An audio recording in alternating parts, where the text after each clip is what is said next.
Somebody asked me to talk about the very first business I ever created. So what I'm going to do here is I'm going to give you the Reader's Digest version, the very short form version of my very first business. So I started my first business when I was around 18 or 19. I was in college. Now, college in Montreal, Quebec is kind of like high school, last 2 years of high school in the US. And I had no interest in the business. I was studying psychology. But out of a hobby, I had a hobby where I was a fish keeper. I kept fish, rare tropical fish, believe it or not. Things like discus and African cichlids and other species. If any of you are fish people, you know what I'm talking about. And you know that these hobbyists in the fish game, they can get pretty deep into it. It can become a very expensive hobby. So there's a natural thing about breeding fish and selling fish. It's kind of in the hobby, kind of part of it. There's little aquarium clubs, and they get together and they exchange fish and they sell fish.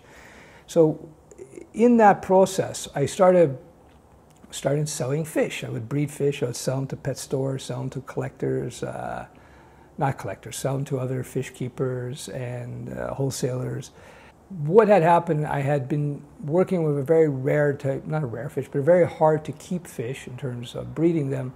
So I was looking for a particular type of product that helped purify the water to make it easier to breed the species.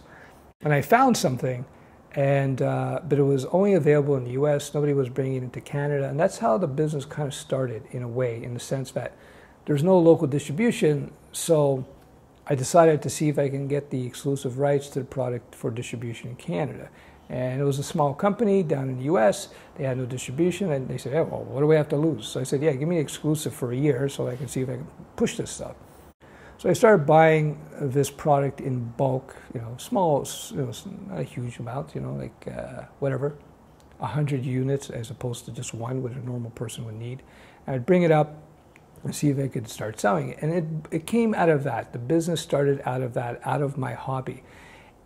I think what you have to learn from this is that I had identified a very particular niche need in this hobby of mine that nobody else was meeting. This was an opportunity for me to fill that need that nobody else, that gap that nobody else was filling. Now, it was highly niche, meaning only specialists were interested in this product. But what you'll find out in life and in business, unless you have huge money behind you, if you try to get into a market that has a huge demand, you can be sure there will be big players in there, and it will be almost impossible to compete with them because they have huge war chests, lots of cash, lots of contacts, lots of connections.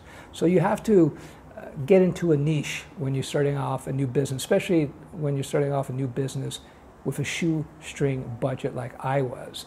So I brought in like 100 pieces, 100 bags of this product, and I started trying to sell it and move it.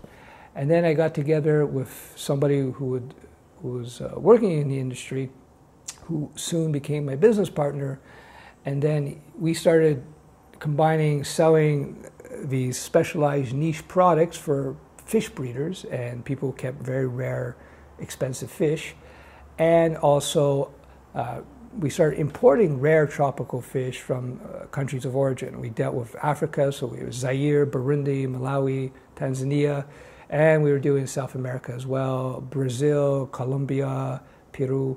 And we started importing rare fish for collectors, for public aquariums, for zoos, for pet shops, you name it. So the business was born out of my hobby. And it was born out of filling a niche, something I needed myself. And that's really the better way to build a business. Now, I didn't get investment from anybody. We started off with $200 in the bank account and just started building up from there. And within a few years, I'm 23 or something, I'm negotiating $250,000 deals with big pet shop chains. Now, of course, some of those deals went, because we didn't know what we were doing, but nonetheless, you can see how these things could wrap up. And this is back in the day when that kind of money was serious money. These days, $250,000, it's not the same thing. Having said that, why did I go into business in the first place? Well, I was in university, we fast forward a year when I first started working with this product, was kind of a sideline thing to pay bills because I lived on my own. And so I was working as a bouncer, then I was going to school during the day, and then I was sort of running this business on the side part-time. And then I got very sick with blood disease, and so I had to make a choice because of all the drugs and the medications I was under. I had to make a choice about my school because not my GDP, but my grade point average, GPA, was dropping like a stone because of the effects on my mind because of the heavy medications I was on. So I decided, you know what, I'm going to drop out of psychology, and because I don't want to ruin my GPA, and I'm going to go into business full time. And the value of the business was that I could take days off when I was exhausted because of sickness. So that was kind of cool, especially when we have a partner. So we just sort of slowly built that up on the side, and over time, things just started to multiply. And this is pre-Google. This is back in '94, and it started to move really 93, '94. It started to move in '95 and '96. On the back end of '96, when things started to ramp up, I got into an issue, and I sold out my half of the company, and I was out of that first business. So I consider that first business, I got my PhD, if you will, in building a business, because there's nothing like getting into it and actually using your own money, building with your own money, and trying to come up with products and services that are marketable in the marketplace. So that's the very first business I was involved with. Had nothing to do with technology, information technology anyway.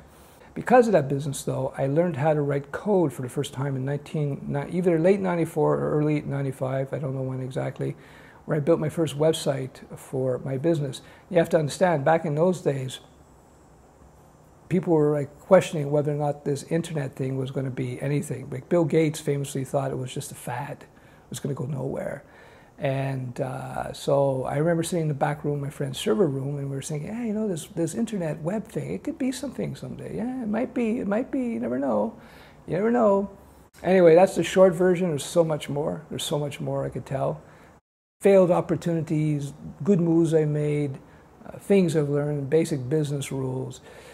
What you could take away from this is that A, you have to find a niche. B, you have to find yourself, you should find yourself in a market where you've identified a niche because you know that market very well. And C, knowing how to code is huge. Like knowing HTML, even back then, just basic HTML and a little bit of Perl, it was a very important skill set. It allowed me to open up markets overseas because I had one of the first websites out there in the world, one of the first websites, period. And people were so impressed by that. Wow, you got a website, wow, you know? Even though it was just me on Windows 95 writing my HTML. But, you know, that's another lesson. Another lesson is you got to try to be ahead of the market by a couple of years, 1 or 2 years. You don't want to be too ahead, because then you'll die waiting for the market to catch up to you. But you don't want to be chasing a market. So I talked about cryptocurrency in a recent video. Do you get in crypto now? Maybe. I don't know. It's hard to say. It's still early stages, but there's going to be a big there's a shake-up happening now.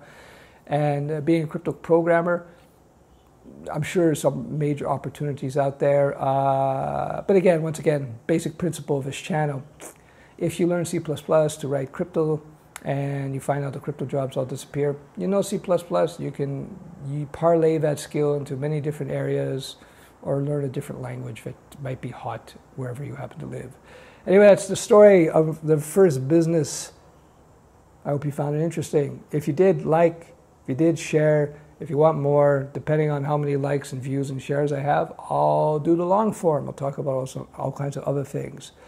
And leaving, I'll say, shameless plug. If you want to get into business, the best way to get into business, the easiest way is to start freelancing. It's cheap, it's fast. You learn the ropes of basic business operations, freelancing, and it's a quick way to make money. If you're a student, you can do some freelancing on the side, make some extra coin. Zuckerberg did that, by the way, before he started Facebook. Anyway, that's it for now. Bye-bye. Look at this nice classic car. Guy drops it off to get fixed. So what's this some loser do? Keys the car. Scratches it all up. What a loser. Whoever scratched up the car.